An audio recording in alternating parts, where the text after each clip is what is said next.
Why is stubborn fat so hard to lose, particularly in those areas which you really want to lose it the most? Today, I'm actually going to be sharing 4 tips with you to help you understand what's going on beneath the bonnet and also give you strategies to help you maximize getting rid of that stubborn fat deposit. Welcome to my Menopause Monday video. My name is Kate Hartley and I share a weekly video with you every Monday around something related to menopause. So today I'm diving into stubborn fat. Why is it? Why does it hang on? How can we get rid of it? Are there any quick fixes? I'm going to go over all of that, and no, there are no quick fixes, but I will leave you feeling hopeful and understanding what you can do to eventually get rid of that stubborn fat. So firstly, understand that not all fat is created equal.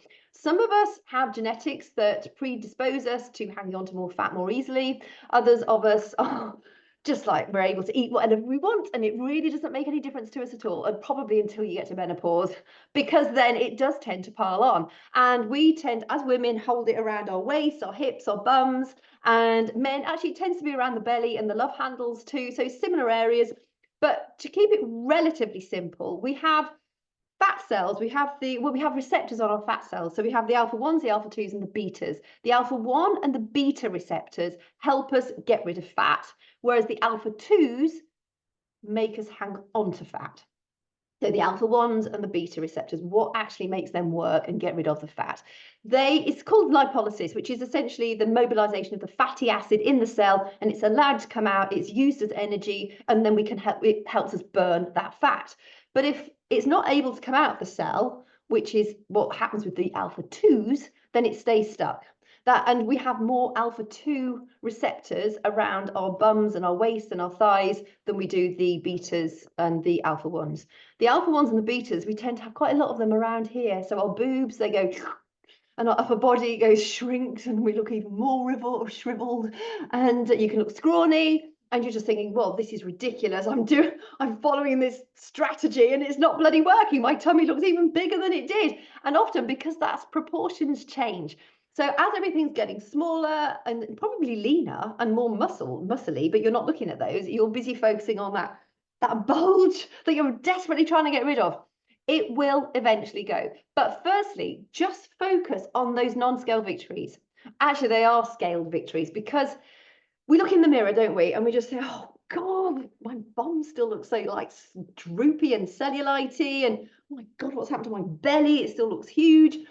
But you're not actually looking at the bits of your shoulders and your biceps and your triceps, and you're thinking, oh, you're just looking stronger around the other parts of your body. Your back fat might be starting to go.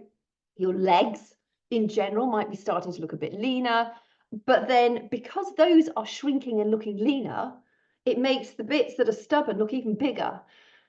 Just know it is a trick of the eye. It's just proportions. And you need to know that you can be consistent with this, and eventually the bits that you want to go down will do.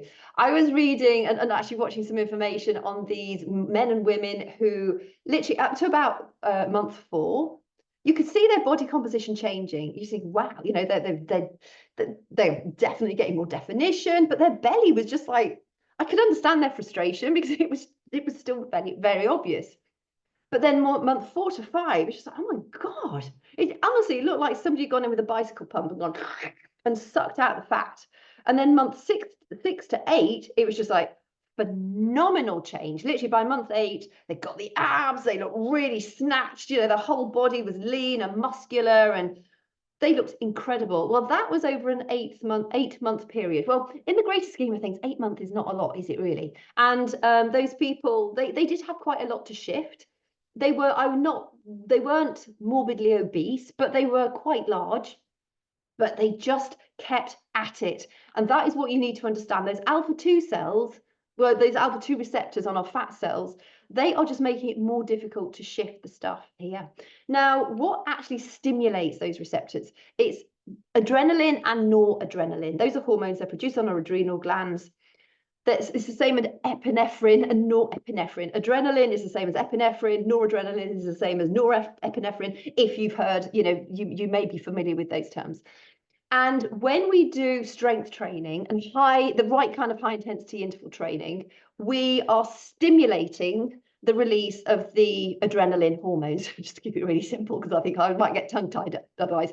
And so the the betas and the alpha 1s respond really well to that, but so does the alpha 2s, which is why it's just going to take you longer to shift the fat from here. Now, once it's gone, it's gone. So long as you maintain a relatively healthy lifestyle, you still focus on, eating healthy. I'm going to go into that in a minute. And also keep up with your strength training, your high intensity interval training in short bursts. You're going to maintain and look lean. As we get older, it is more difficult, which brings me on to point 2, to be protein centric. It is more difficult to make and maintain our muscle mass, which is why strength training, I would really focus on building muscle as you go through menopause and beyond, and not so much on weight loss, because weight loss is not necessarily healthy, depending on what your starting point is. And focus on building lean muscle, which will help you burn fat more effectively, which will naturally help you reduce excess fat, and become more aware of the fat rather than the weight, because as we're getting older, that protein synthesis slows down, so we're not able to synthesize the protein like we could do. So we need to be eating a bit more protein as we get older. But as we're building lean muscle, we need to feed our muscles with something, which is protein. Protein is a building block of life. And in fact, I actually worked out all the grams of protein that I eat the other day, because I keep mentioning it. I'm in the middle of putting something together that I can share with you. It's going to be hopefully a really useful resource. But I'm just sort of classifying my favorite meals that I eat regularly throughout the day. It was starting with breakfast and lunch, but actually I'm going whole hog, and so that you can see exactly how many, if you have this meal, how many grams of protein are in each of those meals that I eat regularly. Because it's a question I get asked loads, and it's something that I actually really wanted to think, well, I think I'm eating enough protein, but I better know. So I did. I measured it all out, and I'm actually really ticking my protein box as well. To understand how much protein you need, it's about 1 gram of protein for every pound of your ideal body weight. So if you want to weigh 150 pounds, you want to be looking at around about 150 grams of protein. And particularly if you're strength training, which you are, aren't you? Even if you have to sit down all day, you can still use your upper body. There is no excuse. We can all do something. When I had my double bunionectomy surgery, they were both done at the same time. My feet were bloody agonizing. Day 4, I was back exercising. Yeah, most of it was on my back. I obviously couldn't stand on my feet. I got so fit and strong after that. It might be your knee, it might be your hip. I've got a dodgy hip at the minute. You work around it, you modify. Do not let your excuses define you, because I promise you, if you don't use it, you will lose it, and it's much harder to regain once it's gone.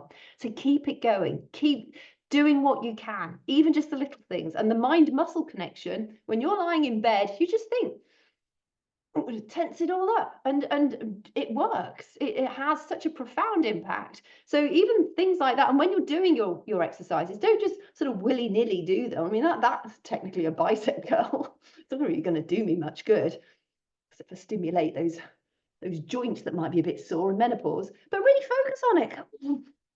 Really engage your muscles. And you can really feel it. I can feel it all up my neck and around the back of my shoulders, and my core is engaged, and I'm already starting to get quite hot. Well, that is your mind-muscle connection. I know I'm making a bit of a joke about it, but it works. It really does work. And I also think fat loss and weight loss, everybody gets so like sort of emotional about it. It's just a fact. Wherever you are right now in your journey, no matter what you weigh, embrace yourself where you're at, but know that you can take healthy steps to lead a healthier, more fulfilling, just a more rewarding life. And somebody will say, I like being where I am. Well, that's fine. That's good for you. If you're happy where you're at, that's great. This video is not for that person. This video is for somebody who's thinking, I want to get healthier and fitter in my older age. And I did say something very emotive the other day on my social media, and it got a bit of kickback. And I can understand why, because fat loss is a big issue. But talking about fat loss is not fat shaming.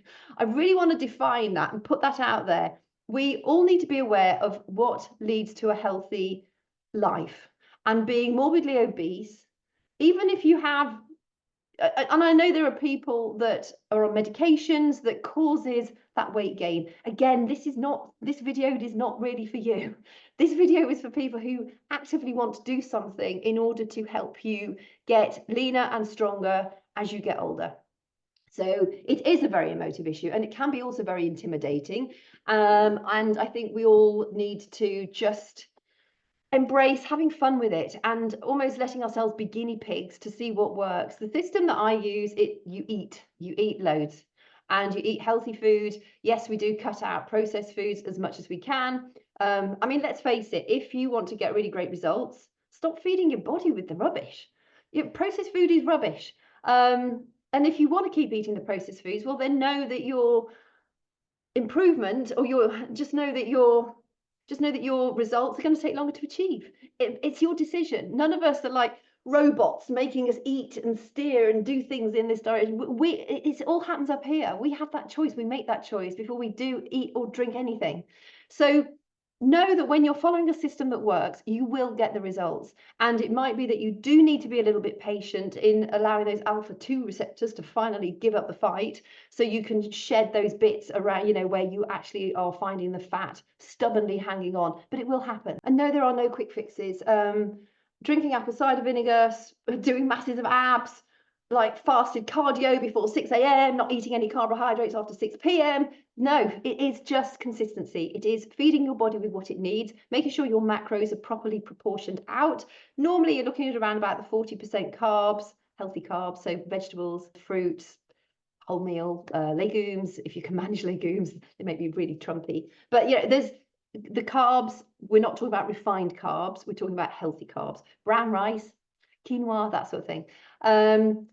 30% fats and 30% protein. I tend to eat 40% protein and 30% carbs because I love my fats and I eat probably more than I should do. Number 2 is just to understand that weight loss is not linear. So you might lose more weight at the beginning of your weight loss journey. Talk about weight loss again, fat loss journey. But if you've got a lot of fat to lose, you will lose weight, definitely. And I know we're all still tied to the scale, and it's really hard to shift. I admit, if I went on the scale today, I don't go on the scale, but if I did, I would want to probably see a number on it that is less than would show up.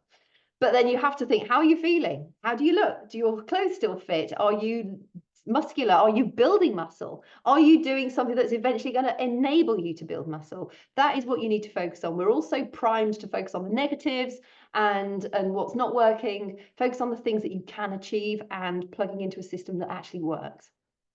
So when you first start to lose weight, it might be that you actually hang on to the weight for a while, because if your body is making lots of adjustments, that's stress on the body. The body doesn't like change. None of us like change to a degree, do we? And it can take a little bit of time for that weight to start to shift in some cases as well.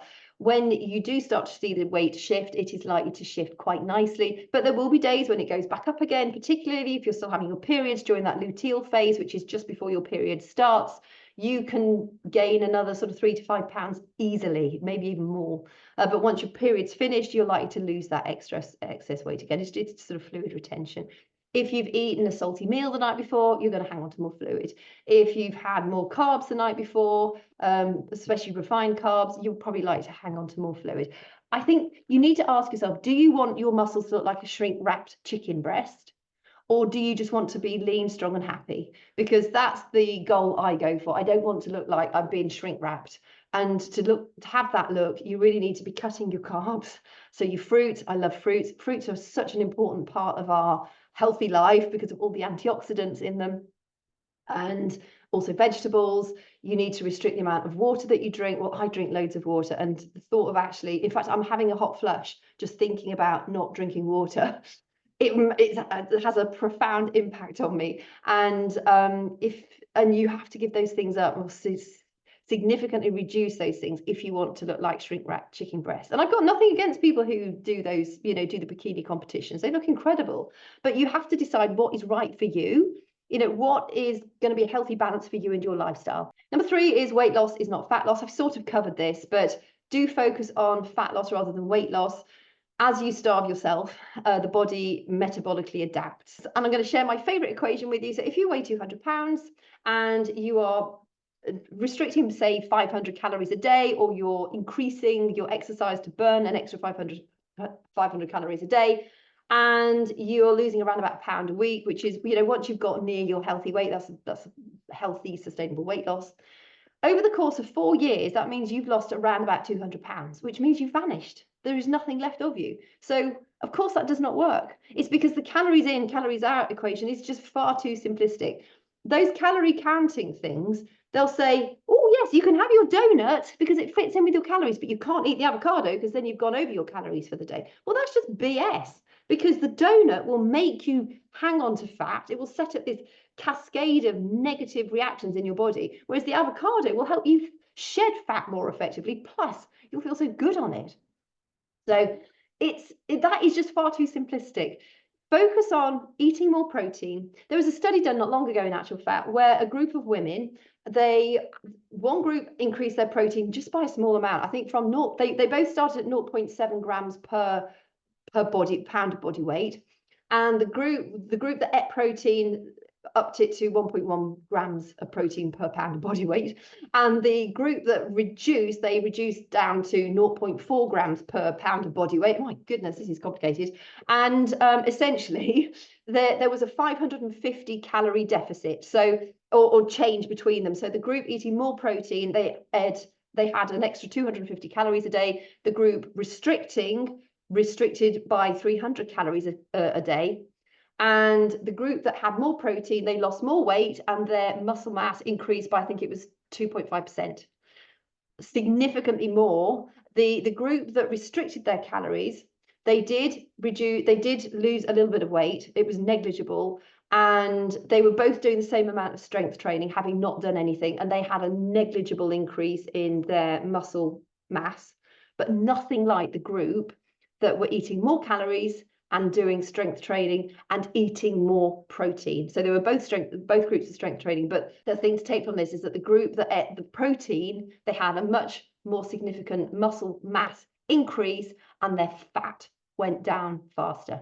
So just beware of that, because your metabolism will adapt. If you starve it or you restrict, you'll start to slow down. And your body adapts. Your body's really clever at staying alive, so it would just slow everything down, which is why you can't just count the calories. And number 4 is just to understand that the scale is incredibly misleading. While you may be putting on weight because you're building lean muscle, your measurements are going down and you're feeling incredible, but you look at the scale and you're just thinking, oh, I put weight on, so I'll start to restrict again, which means that you just slow down, and it means that you start to lose your muscle mass, and it has this sort of vicious circle effect. The more muscle mass you lose, the more you restrict, the slower you get, and eventually you get to this point where it's just like, well, I'm stuck. So you may have to actually gain a little bit of weight while you start to build your muscle mass back up again, so that you can start to more muscles burn more calories. More muscle means your metabolism is boosted. So rather than focusing on the number on the scale, focus on building lean muscle. Promise yourself you're going to build 2 pounds of lean muscle this week rather than lose 2 pounds of fat. And your body will work out the rest. So the more protein you eat, protein takes more calories to actually eat and digest as well. Also, it's quite kind on the insulin spike. It does make insulin go up a little bit, but nothing like the carbs do. So focus on eating more protein, focus on strength training, the high intensity interval training. Just make sure, because for stimulating your betas and your alpha-1 fat cells, just taking it back to the beginning of this again, make sure that you are doing it in short, intense bursts. You want your heart rate to come back down again before you're starting another intense burst. That's why I think following a proper program works so well, because you've got your cardio days in there. A cardio day may be a high intensity interval training day combined with maybe some compound moves of strength training. You've got your active recovery days in there. Your active recovery days are so important. That's when the body actually builds back up. If you're not taking your active recovery days, or indeed your rest and recovery days, you are undoing all the good that you're doing. It's also why sleep is so important. Our delta wave, so as we sleep, I mean, this is a bit random, but I just thought I'd add it in there. Our deep sleep is when we are rebuilding those muscles. That's when we are activating our fat cells to burn fat. So when you sleep badly, you might feel much more bloated the next day. And it's largely because of the impact that sleep has on your fat burning potential. The hours before midnight, so many studies have shown now that those are more valuable than the hours after midnight. So, rather than going to bed late, try and bring it back a bit earlier. and get up earlier. And try not to eat too late as well. I know there's the camps that say, well, I can eat at whatever time I want. Yeah, you might be able to, but I think, and there are nights when I do, if I'm working late, yeah, I might not eat until sort of 9 o'clock, and I don't sleep as well. Definitely, I don't sleep as well, and I'm hungry, and it's just like I'm eating for survival. Really, it's not particularly a pleasant way to do it. It's, if you're a shift worker, you're kind of stuck with it. It's not an awful lot that you can do around that. You have to work around the fact that you're working throughout the night. But for those of us who don't, try to get into bed earlier, try to eat earlier. When I say eat earlier, around sort of, I think realistically 6:30 is achievable for most of us. I know when I was working in the corporate world, that might have been a struggle at some days, because often I didn't finish work until 8 o'clock. But you know, for those of us that can, if you can, try and bring your meal time to sort of 6:30 and no later. But I mean, if you can't, well, you just have to go with it. It's one part of many things, and life is not perfect. Weight loss is not linear, and it's just doing the best that you can with what you've got, rather than setting up all these rules and regulations that would just become far too rigid. So I hope that's been helpful to you. Give it a thumbs up if you found it helpful. If you've not yet subscribed to the channel, please do so that you don't miss future episodes. And if you've got anything you'd like me to cover in a future episode, just send me a message. You can find me, either comment here underneath this or message me on Instagram. I'm at Kate Hartley UK. It's also linked beneath this in the description box. And I understand that some of your messages are more personal, and that's absolutely fine. So don't feel like you have to like leave a public comment on YouTube, because it is quite public. You can find me on Instagram, and I'll be happy to have a chat with you, and it'd be lovely to get to know you better as well. So thank you for your company. I hope you found it helpful, and I look forward to chatting with you again next week.